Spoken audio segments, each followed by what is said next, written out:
레위기 6장 24절부터 30절까지 함께 읽겠습니다.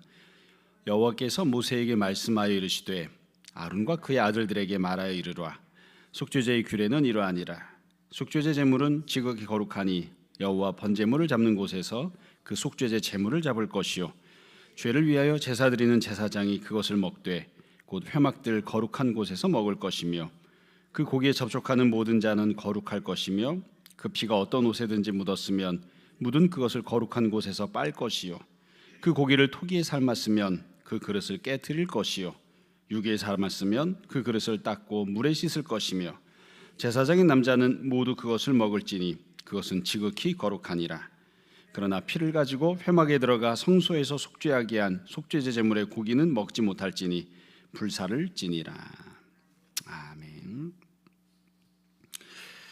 우리가 하나님께서 이스라엘 백성들에게 말씀하시면서 5가지 제사를 말씀을 하시고 또 이것을 이스라엘이 어떻게 제사 드리는지 그리고 제사장들은 어떻게 돕고 제사를 섬겨야 하는지 말씀하시는 내용을 쭉 살펴보고 있습니다. 제사장들이 제사를 드릴 때 어떻게 하는지를 지금 보고 있는데 지금 3번째 속죄제 내용이 나옵니다. 원래 이스라엘 자손들에게 제사를 말씀하실 때에는 첫 번째는 번제, 두 번째는 소제, 세 번째는 화목제를 말씀하셨는데 제사장들에게 말씀하실 때는 화목제를 세 번째로 말씀하지 않고 화목제를 맨 마지막에 말씀하시고 속죄제를 먼저 말씀을 하십니다. 좀 크게 보자면 우리가 이 제사장에게 말씀하신 내용을 살펴보면 지난주에 소제와 관련된 내용을 보았거든요. 근데 소제에 대한 내용이 어떻게 되어 있냐면 이스라엘 자손들이 소제를 드릴 때 제사장이 어떻게 도와야 하는지 이게 처음에 나오고요. 그 다음에 두 번째로는 조금 더 다른 단락을 이루면서 제사장 자신이 소제를 드릴 때에 어떻게 소제를 드려야 하는지 이렇게 2가지로 나눠서 말씀을 하셨습니다. 근데 지금 속죄제에 대한 내용이 나오는데 이 속죄제도 마찬가지로 되어 있습니다. 본문이 짧기는 하지만 24절부터 29절까지는 이스라엘 자손이 속죄제 드릴 때 제사장이 어떻게 도와야 하는지가 나오고요. 맨 마지막 30절에서는 제사장 자신이 속죄제를 드릴 때에는 어떻게 해야 하는지 이와 관련된 내용이 나옵니다. 그러니까 큰 구조로 보면 소제나 속죄제나 똑같은 패턴으로 지금 기록을 하고 있는 거예요. 사실 우리는 이 본문 읽으면서 그게 그거 같고 저게 저거 같고 뭐 굳이 그렇게 구분할 필요가 있나 잘 모르겠다 이렇게 읽지만 내용상 그렇게 돼 있다는 것을 이제 말씀을 드립니다. 속죄제를 드리는 것과 관련해서 이제 하나님이 말씀을 하시는 거니까 먼저 앞부분에 보면 이스라엘 자손들이 속죄제 드릴 때는 어떻게 드려야 하는지 하나님 말씀하신 내용이 있거든요. 그때 하나님이 2가지로 나누어서 말씀을 하셨습니다. 속죄제에 대해서 말씀을 하시면서 처음에 말씀하실 때에는 속죄제에는 4가지 종류의 속죄제가 있다 말씀을 하시죠. 그때는 누가 죄를 범했는가 이것을 기준으로 첫 번째로 제사장이 죄를 범했을 때, 두 번째로 이스라엘 온 회중이 죄를 범했을 때, 세 번째로 족장이 죄를 범했을 때, 네 번째 평민이 죄를 범했을 때. 그러니까 죄의 이 경중을 어떻게 나누었냐면 누가 죄를 범했는지를 가지고 죄의 경중을 나누었다 이렇게 볼 수 있습니다. 이렇게 속죄제에 대해서 말씀하신 다음에 다시 어찌 보면 부연 설명처럼 두 번째로 속죄제에 대해서 말씀하시면서 어떤 것들에 대해서 하나님 앞에 속죄제 드려야 되는지 지극히 사소해 보이는 죄악들을 쭉 열거를 하세요. 그런 것들도 다 속죄제를 드려야 되는데 혹시라도 이스라엘 사람들이 돈이 없거나 재물이 없어서 속죄 드리기가 어려울 경우에는 앞에 나왔던 4가지 종류의 속죄제 말고 그냥 비둘기를 잡아와도 그래도 그것으로도 속죄제 드릴 수 있다. 혹은 그만도 못한 그런 경제 상황이다 그러면 그냥 곡식을 가지고 소제처럼 하나님 앞에 속죄제 드릴 수도 있다 이렇게 말씀을 하셨습니다. 자, 그러면 이와 같은 제사들을 이 제사장이 도울 때는 어떻게 하는가? 24절부터 29절까지 그 내용이 나옵니다. 24절에 보시면 여호와께서 모세에게 말씀하여 이르시되 25절 아론과 그의 아들들에게 말하 이르라. 그러니까 제사장에게 말씀하시는 거예요. 이스라엘 백성이 속죄제 드리러 나오면 너희는 이렇게 도와라 이렇게 말씀하시는 거죠. 속죄제 규례는 이러하니라. 속죄제 제물은 지극히 거룩하니 여호와 번제물 잡는 곳에서 그 속죄제 제물을 잡을 것이요. 이 속죄제 제물을 잡는 건 이스라엘 자손이 합니다. 그럼 거기서 이제 피가 나오죠. 피가 나오는 건 제사장이 받고요. 또 고기가 나오는데 그 고기도 제사장이 처리를 하는 거예요. 26절에 보면 독특한 기록이 나옵니다. 죄를 위하여 제사 드리는 제사장이 그것을 먹되 곧 회막들 거룩한 곳에서 먹을 것이며, 이렇게 되어 있습니다. 그러니까 속죄제를 드리면 고기를 하나님 앞에 불태워 드리잖아요. 기름을 다 빼내서 기름을 하나님 앞에 불태워 드리는데, 그때에 속죄제의 고기가 남게 되는 것, 그 고기는 제사장이 먹는다, 이렇게 하나님이 허락을 하신 겁니다. 뒤집어 말하면 이스라엘 자손들은 이 고기를 먹지 못합니다. 그러니까 이 속죄제와 관련해서 제사장만 이 고기를 먹을 수 있게끔 그렇게 해주신 거예요. 또 여기 보면 이 고기를 어디서 먹는지도 말씀을 하셨는데, 26절 뒤에 보시면 곧 회막들 거룩한 곳에서 먹을 것이며, 그러니까 성막으로 들어오면 그 안에 뜰이 있잖아요. 거기에 번제단이 있고 여기서 고기를 잡고 또 불태워드리고 이렇게 하는데, 그곳에서 고기를 먹을 수 있다, 이렇게 말씀하셨어요. 지난주에 소재와 관련된 말씀을 드릴 때도 설명을 했지만, 이걸 오늘날식으로 이야기를 하자면 이게 완전히 똑같은 건 아닙니다. 이 성막과 예배당은 전혀 별개의 장소지만, 만약에 성막을 예배당이다 이렇게 친다면 이 예배당 안에서 예배드리면서 제사장이 고기를 구워 먹는 겁니다. 이게 참 오늘날 상식으로 보면 이게 과연 맞나, 이런 생각이 들 수도 있죠. 구약시대 때는 성막 안에서 제사장이 고기를 먹을 수 있게끔 그렇게 한 거예요. 이렇게 한 것은 하나님 앞에서 무언가를 먹으라, 이렇게 말씀하시는 거죠. 그래서 기본은 하나님 앞에서 먹고, 하나님 앞에서 마시고, 하나님 앞에서 옷을 갈아입고, 하나님 앞에서 무엇이건 다 하게끔 이렇게 말씀하신 거예요. 27절부터 보시면 몇 가지 처리하는 방식이 나옵니다. 27절에 그 고기에 접촉하는 모든 자는 거룩할 것이며, 그러니까 하나님 앞에 속죄제 드린 고기가 있는데 그 고기 자체가 하나님께 바쳐졌기 때문에 원래는 그냥 가축에 불과했지만 하나님께 드려지면 그 위에는 거룩한 고기가 됩니다. 그래서 그 거룩한 고기에 접촉을 하는 사람도 다 거룩해져야 되는 거예요. 뒤집어 말하면 이스라엘 백성은 그 고기에 손대지 말라는 겁니다. 이스라엘 자손들은 제사장처럼 거룩한 사람들이 아니거든요.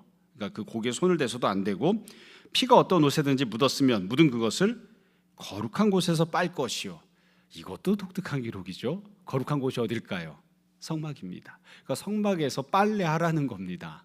성막 안에서 피가 이 제사장 옷에 묻었잖아요. 그 옷을 성막 안에서 빨래하라는 거예요. 집에 가지고 가서 빠는 게 아니고, 참 이게 성막 안에서 별의별 걸 다 하고 있는 거죠 지금. 그러니까 몽땅 다 하나님 앞에서 하라는 거예요. 28절에 고기를 토기에 삶았으면 그 그릇을 깨트릴 것이요, 유기에 삶았으면 그 그릇을 닦고 물에 씻을 것이며, 여기 보면 삶는 얘기가 나오죠. 토기에 삶느냐 유기에 삶느냐 이런 얘기가 나오는데, 뒤집어 말하면 하나님 앞에 드린 이 고기를 제사장이 먹을 때 삶아 먹을 수 있다는 뜻입니다.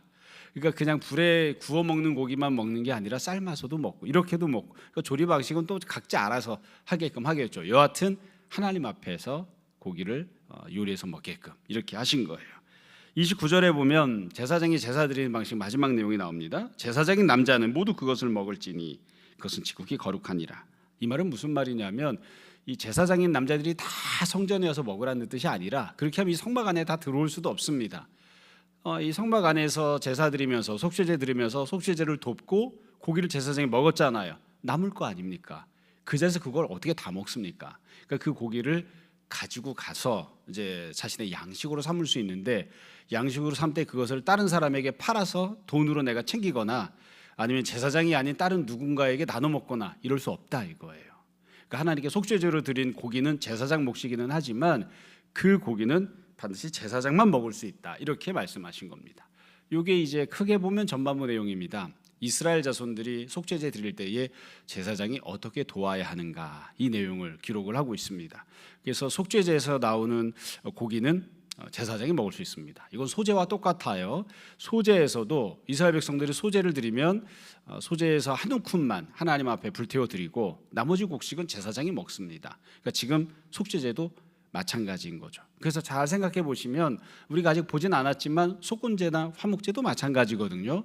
그래서 5가지 제사 중에 번제, 제일 처음에 나오는 번제는 남는 게 없습니다. 싹 다 불태워 드립니다.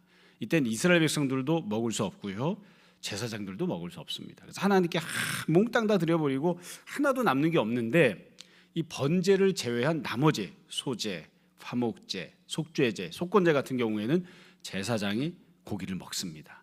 그리고 화목제 같은 경우에는 이스라엘 백성들도 함께 그 고기를 먹게끔 그렇게 하시는 거예요. 자, 마지막 30절입니다. 이 30절 내용은 이스라엘 자손이 속죄제 드리는 게 아니라 제사장이 뭔가 죄를 지었어요. 그래서 하나님 앞에 제사장이 자기 자신을 위해서 이 제사를 드릴 때, 속죄제를 드릴 때 어떻게 해야 하는지 그 규정이 나옵니다. 30절에 보시면 그러나 피를 가지고 회막에 들어가 성소에서 속죄하게 한 속죄제 제물의 고기는 이렇게 돼 있죠. 사실 이거를 그냥 이해하기 쉽게 그냥 제사장 자신이 죄를 지어서 자기를 위한 속죄제를 드릴 때에 이렇게 말씀하셔도 돼요. 근데 그렇게 표현을 안 해서 읽는 사람들이 조금 헷갈리는 겁니다. 근데 여기 잘 보시면 회막 안에 들어갑니다. 그리고 어디까지 들어가죠? 성소에 들어가요. 성소. 자, 성막에 들어왔어요. 회막이 성막이니까 이 성막 안에 들어왔습니다. 뜰이 있고요. 그 안에 들어가면 성소가 있고요. 더 들어가면 지성소가 있죠. 근데 성소에서 속죄를 하는 그런 속죄제. 여러분, 성소 안에 들어가서 속죄하는 속죄제는 누가 드리는 속죄제일까요? 제사장이 드리는 겁니다. 지난번에 속죄제에 대한 말씀을 드리면서 만약에 제사장이 죄를 지으면 어떻게 하느냐, 제사장이 속죄제 드릴 때는 제사장은 성소까지 들어가서 하나님을 뵙고 제사를 드리거든요. 그래서 성소까지 들어가서 속죄제 드립니다.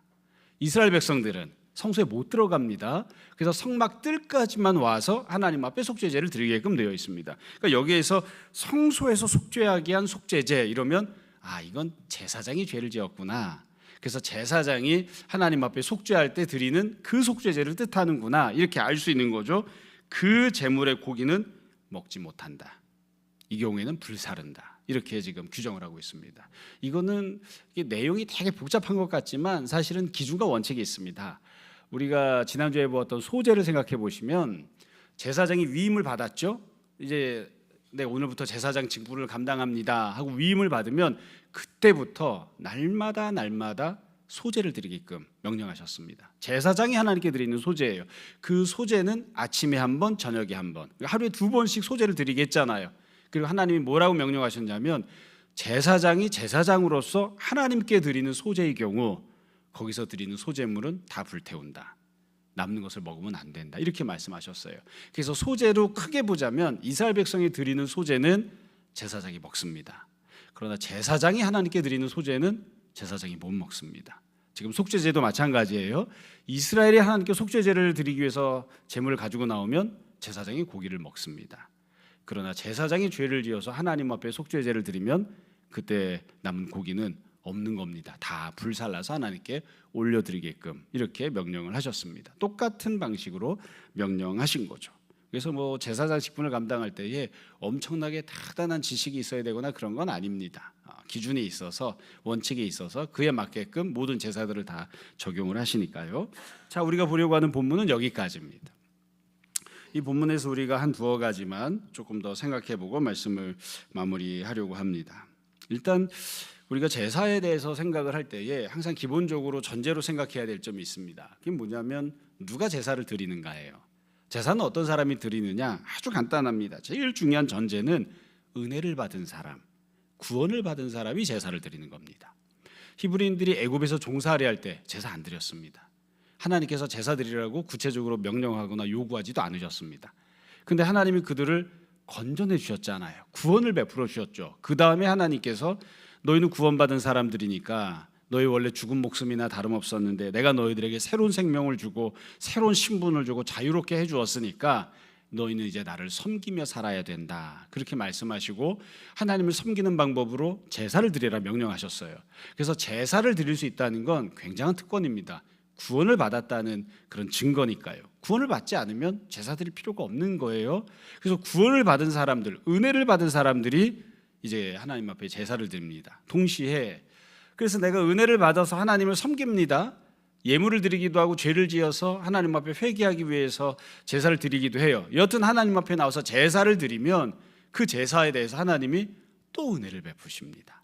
제사를 드렸으니까 은혜를 베푸시는데 속죄제 같은 경우에 어떠하냐? 속죄제를 드리면 이스라엘 자손들에게는 하나님께서 죄를 용서해 주십니다. 이스라엘 자손들은 죄 용서함을 받아요. 자, 그러면 제사장 입장에서 생각해 보자고요. 제사장은 제사를 돕잖아요. 속죄제를 드리는 걸 도왔어요. 그러면 똑같이 제사를 여튼 드린 거 아닙니까? 이스라엘 자손들이 제사 드리는 걸 도왔으니까 이스라엘 자손들은 죄를 용서받는 은혜를 받았는데 제사장은 무슨 은혜를 받나요? 죄를 용서받는 은혜를 받는 건 아닙니다. 그럼 제사장은 어떤 은혜를 받느냐? 생계를 유지합니다. 하나님께서 고기도 주시고 또 곡식도 주시고 제사 드리는 걸 돕는 것을 통해서 얻을 수 있는 것들이 있게 하세요. 그래서 이렇게 보면 하나님께서 참 묘하게도 누구든 제사를 드릴 때, 하나님을 섬길 때 어떤 위치에 있던 어떤 직분을 갖고 있던 다 은혜를 받게 하세요. 이스라엘 백성들은 속죄의 은혜를, 제사장들은 고기와 양식을 얻게 하십니다. 각기 다른 종류의 은혜를 받죠. 다른 종류의 선물을 받지만 그러나 제사를 드린 사람들이 은혜를 못 받고 돌아가는 사람은 아무도 없습니다. 그러니까 제사장이 봤을 때 야, 이스라엘 자손은 속죄를 받았으니까 나는 왜 속죄를 안 베풀어 주시지? 이런 마음을 가질 수도 있어요. 그러나 하나님께서 내가 너한테는 다른 거 주잖아 하고 고기를 주신단 말이에요. 이스라엘 백성들 입장에서 보면 아니 눈으로 이렇게 보니까 제사장은 가만히 앉아 있다가 우리가 가축 끌고 오면 고기를 먹네? 왜 우리는 받는 게 없는 거야? 이렇게 생각할 수도 있어요. 그러나 이스라엘 자손들에게는 하나님께서 고기와는 또 견줄 수 없는 그런 죄삼이라고 하는 큰 은혜를 베푸십니다. 그래서 제가 이렇게 드리려고 하는 말씀의 요지는 아주 간단합니다. 하나님을 섬기러 나오면 각각 다른 종류의 은혜를 받아도 나는 못 받고 저 사람은 받는 것처럼 보이는 그런 경우들이 있어도 사실은 모두가 다 하나님이 주신 은혜를 받습니다. 이스라엘 자손은 이스라엘 자손대로, 또 직분자는 직분자대로. 다만 그 종류가 각각 다르기 때문에 종종 직분자로 섬기는 사람들, 또 내 위치에서 섬길 때에 저 사람이 받는 은혜가 내가 받는 은혜보다 큰 것처럼 보이는 경우들이 있기도 합니다. 왜냐하면 다른 종류를 받으니까. 그렇죠? 이스라엘 자손들은 영적인 은혜를, 제사장들은 육적인 은혜를 지금 받고 있잖아요. 어디에다가 가중치를 두고 생각하는지에 따라서 왜 하나님이 저 사람한테는 더 큰 은혜를 베푸시지? 왜 나한테는 저게 아니고 다른 은혜를, 이렇게 사소한 은혜를 베푸시지? 이렇게 생각할 수도 있어요. 그러나 하나님께서 누군가에게 더 큰 은혜를 주시고 다른 사람에게는 사소한 은혜를 베푸시고 그런 게 아닙니다. 각각의 상황에 맞게 하나님이 준비하신 은혜를 베풀어 주시는 거예요. 종종 우리가 이야기할 때, 이제 목회자들끼리 이야기할 때 그런 이야기를 합니다. 신앙생활을 열심히 해서 성도가 부자가 됐어요. 하나님께서 형통함을 주십니다. 얼마나 감사합니까? 근데 대부분 목회자는 성도가 경제적으로 넉넉함을 누리는 것만큼 경제적인 복을 받지는 못합니다. 그렇다고 해서 목사님들이 왜 나는 저 사람처럼 부자가 못 됩니까? 이렇게 말하는 사람은 몇 사람 빼고 없습니다. 거의 그런 분들은 없어요. 왜냐하면 성도가 은혜를 받거나 또 예배를 인도하면서 설교를 하거나 그러면 성도가 받는 것과는 다른 종류의 은혜를 받거든요. 그리고 그것을 귀하게 생각하고 그게 나에게 넘치는 은혜라고 생각하니까 목회자도 되고 다른 직분도 감당하는 거예요. 이건 제가 목회자를 이야기했지만 장로, 권사, 집사도 마찬가지입니다. 장로, 권사, 집사가 교회에서 뭔가를 섬겼어요.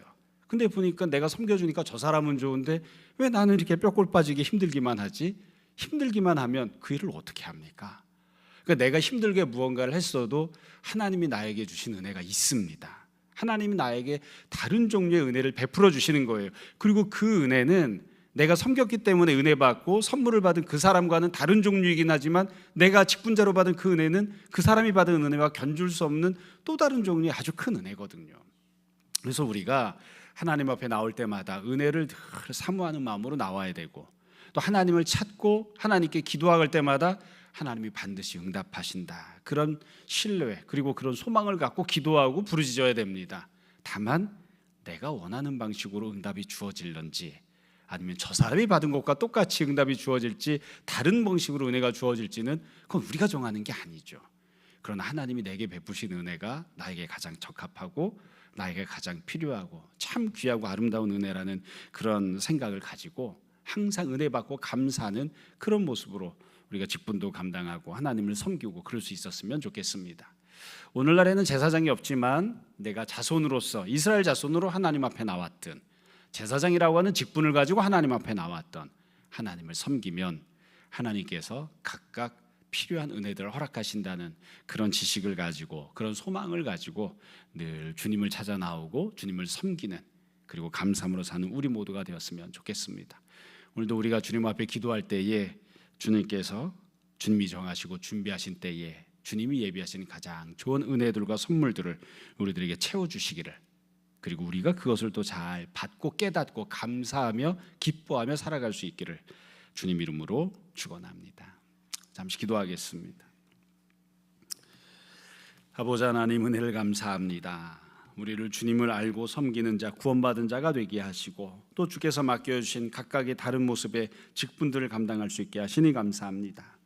우리가 어떤 모습으로 어떻게 주님을 섬기건 주님 앞에 나와 예배드릴 때마다 또 주님을 섬길 때마다 주께서 그 모든 것들을 기억하시고 또 우리에게 가장 합당한 선물들로 응답들로 채워주시는 것을 우리가 믿습니다. 아버지 하나님, 주께서 우리를 위하여 준비하시고 베푸시는 것들, 주님이 우리에게 허락하시는 은혜와 선물들을 우리가 가장 좋고 가장 귀한 것으로 여기게 하시고 날마다 그 안에서 기뻐하며 감사하며 평안을 누리며 살아가게 하여 주옵소서. 오늘 이 아침에도 우리가 은혜를 사모하는 마음으로 또 갈급한 가난한 심령으로 주님 앞에 나와 기도합니다. 주께서 들으시고 응답하시기 원하며 이 모든 말씀 예수님 이름으로 기도합니다. 아멘. 하늘에 계신 우리 아버지여, 이름이 거룩히 여김을 받으시오며 나라가 임하시오며 뜻이 하늘에서 이루어진 것 같이 땅에서도 이루어지이다. 오늘 우리에게 일용할 양식을 주시옵고 우리가 우리에게 죄진 자를 사하여 준 것 같이 우리 죄를 사하여 주시옵고 우리를 시험에 들게 하지 마시옵고 다만 악에서 구하시옵소서. 나라와 권세와 영광이 아버지께 영원히 있사옵나이다. 아멘.